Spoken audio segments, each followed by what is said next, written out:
మానవ హృదయం by default reset కొట్టామనుకో, బై డిఫాల్ట్ గర్వం. నాకు తెలుసు, నేను గొప్ప, నేను ఏమనుకుంటున్నావు, ఇదే మనుషుడు మాట అంట. నీ హృదయాన్ని ఎవడైనా టచ్ చేసాడో ఎక్కడ లేని ఫీలింగ్ వచ్చేస్తుంది.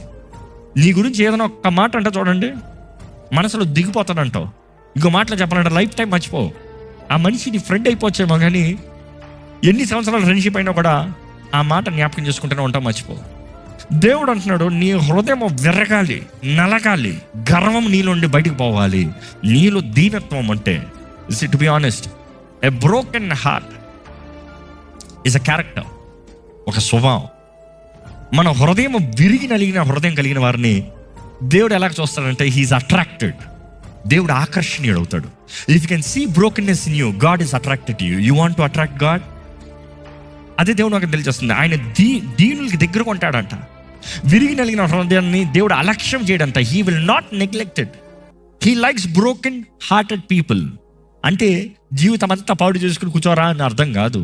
జీవితం ఎంత బాగున్నా కూడా హృదయంలో తగ్గింపు ఉండాలి.